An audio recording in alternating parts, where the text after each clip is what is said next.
Today I'm going to be talking about a pressing matter in my opinion. This is the reason why we're not getting healthier. This is a very important topic, and if I'm able in this short description to point even in the direction of where this answer would be, I'll consider my attempt successful. Now, let's get to the point. Essentially, there are some facts. One is a few years ago, I was sitting in a lecture for people in the fitness industry, and the keynote speaker announced the fact that fitness is no longer an appropriate solution to losing weight. This was backed by popular science at the time. And the second point is that we've never had as many practitioners in health of all forms ever in history. And still we haven't solved what seems to be the key factor in people not being healthy. Two, that's point number two. Number three is the fact that people are getting more styles of unhealthy. This will sound a little contrary to what we see as the main influence of this era. We have a lot of fitness and health and things shown to us. However, does that mean that everybody is seeking this thing? You might hear a lot of people talk about it. This is true. But are we really getting there? I think not. In fact, we're seeing that there's increased cases of mental health, emotional health, and physical health. Originally, we were just dealing mainly with physical. Now it's more common that all three are being expressed as needing help or assistance. Now, the last fact I'm going to bring out is the one of it was commonly stated that about 70, around 70% of all people that try fitness as the way we do it achieve no short-term goals. 70%. And 85 to 90% of all people, again, attempting to do the fitness style thing, do not achieve their long-term goals. This is a very high failure rate. Now, with these things being said, something seems kind of off to me. I would say with my basic level of analysis that at very minimal, we are not addressing the main factor, as we have never solved the issue. Meaning that there has to be something wrong in our approach, because we should have at least 50% success in these cases. So what is it that we're really missing? I think that we are underestimating the challenge that's in front of us. Therefore, we build and create, let's say, strategies that are not up to the task. In fact, I'll state very boldly that the fitness industry has changed to be more of a compensation than a solution. I mean this in a very loving way, because I want that to be corrected. Not to say that it is not important that people are being more fit oriented. I say that our delivery on how we perceive it is misleading. Therefore, when people attempt the fitness thing, they leave with more of a discouragement. It was hard, it was good, it was hard, I got the results, couldn't keep it up, went back to living life, and this is just the way it is. I tried my best. This is not what the average solution should be to that experience. I believe that it should be one of encouragement. I'm going to keep trying. I've made these changes, I see the results, and I'm going to keep going.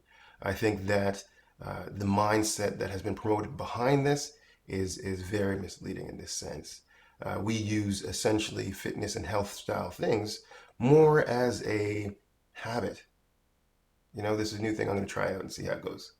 I'm going to try to be more healthy. This is going to be my new New Year's resolution, essentially.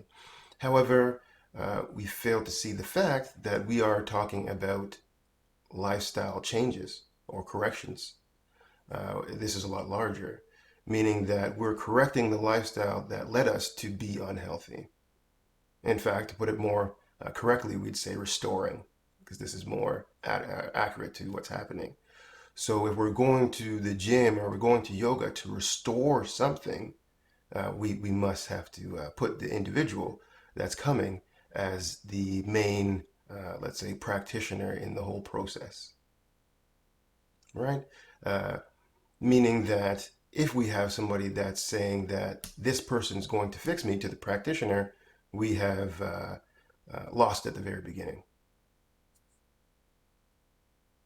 So we want to make sure that when we are taking this on and correcting and restoring things, that we put the right start for everybody in the right place. And therefore, we set people off on journeys of health, not just something to fit in the 9 to 5 to help, you know, deal with the weekly stress. This is good. I mean, it's better than not doing anything, but is it a solution? No, I don't think it is. In fact, I think our biggest challenge, if I'm going to say so, is that we look at the health and fitness related things as a um, as a correction to bad previous health patterns. Um, this is the fundamental, I'd say, misperception. This is where we go wrong, and it is at the very beginning. I would say that we're failing to see that we're starting off with solutions. The person that goes home stressed out and overeats or this kind of thing, this is a solution for there not being a certain thing to create, let's say, the rise to the occasion.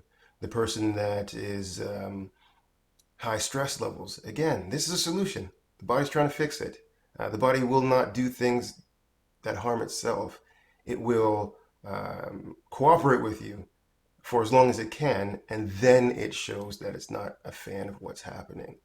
Again, if we look at it from the standpoint that these things are solutions, then we take the change of perspective.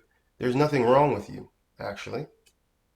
This is true. Your body's functioning exactly, for the most part, how it should be functioning.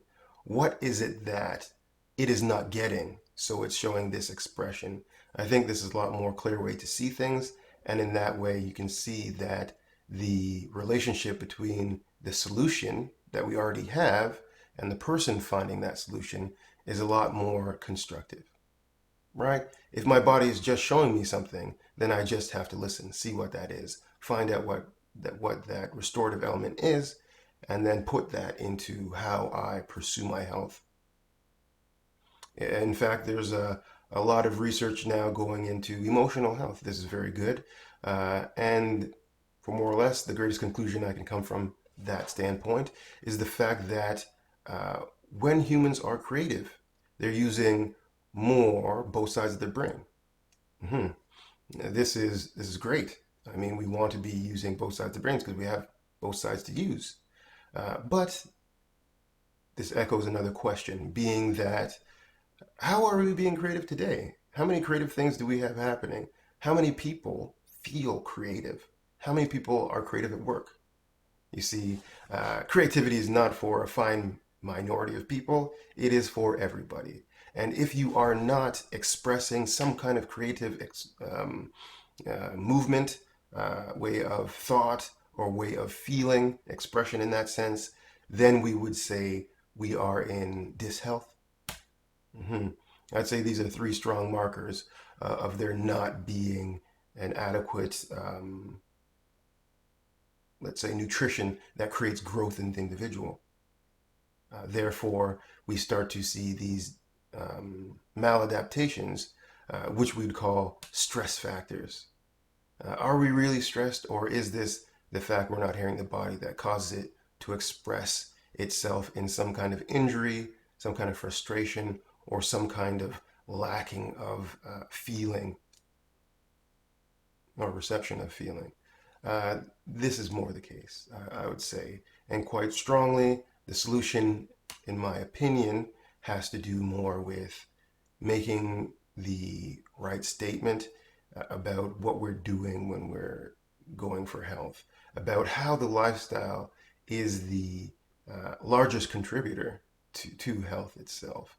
And if we build our lifestyle on something that doesn't support it, then we must all become unhealthy. This is a fact. If in nature we saw a fish out of water, we'd say that its survival rate is not very high. We'd want to put that fish back in the water because it doesn't seem okay for it to be there. We need to be put back into the water. We need to understand what it is that creates a human environment of health. And in this case, we will bestow health on ourselves and on generations coming up because they can see the example. Again, these ways of health are distributed into mental, physical, and emotional. So to really get emotional health across, talking about it is not very effective, actually. It's more of experiencing this thing, meaning that an adult you look up to having a great emotional maturity will be able to show you the feeling of what courage is like, what understanding is like, what forgiveness is. And in receiving this experience, this thing that moves you from the inside to act outwardly correctly in your nature, this is very powerful and restoring. Do we need movement? The body does. This is how we filter waste. We secrete toxins. We move around our blood. That is a very good thing to do. Do we need the ability to solve problems correctly in the way of leading to further growth for each individual? I'd say so. We'd call this kind of creative thinking. Do we need intrinsic value in things? Absolutely. Do we need to feel more constructively? Absolutely. It's great to have lots of feelings, but if you don't know the reason for having feelings, what that does for you, how that is a process of navigating life, then we're going to have a whole bunch of misused tools. We will be misused tools essentially in this process, which is what we don't want. In fact, when these things are working in unison, which is what I'd call the system of health, actually, the mental, physical, and emotional realm working together to create its final product, which is the growth of the individual. If we take a quick example of looking at job satisfaction and somebody being overqualified for the job, people are always seeking to express themselves at the fullest. This would seem very much human nature. The reason why we actually start thinking about our health is because our health becomes a hindrance to our ability to express ourselves to the fullest. And this is intolerable. So then we go to the gym, or then we go to yoga, or then we go to our therapist, or these kind of things. They start getting in the way of us being ourselves, and this is not tolerable to the human being. So we will find ways to try to pursue it. And if there's no support there, we will find a compensation to make it bearable. We need to get rid of our compensations and move towards our potential. This would be very growing for the individual.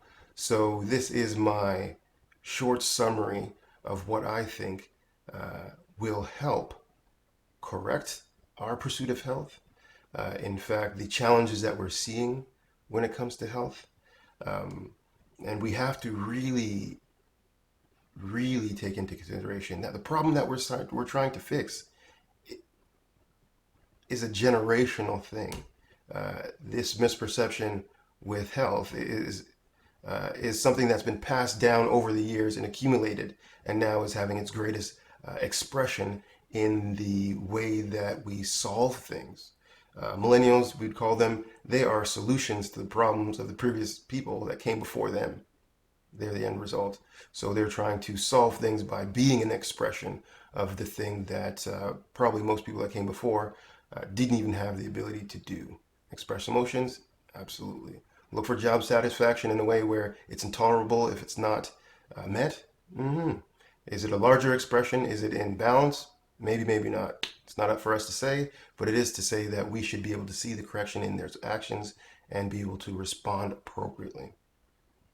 I think that making it seem more as it is, as a generational thing to be solved, we'll see that why are all three expressions of health being shown to be in the most trouble right now? It's impossible for all these things to happen in only one generation.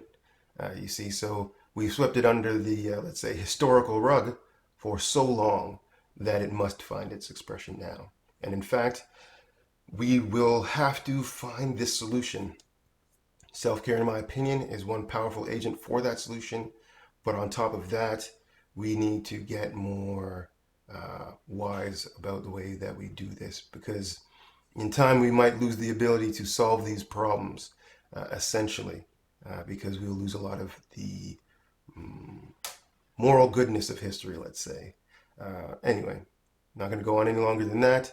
I hope you do share this video. I hope you do hear things in here that resonates with you as a professional, as an individual.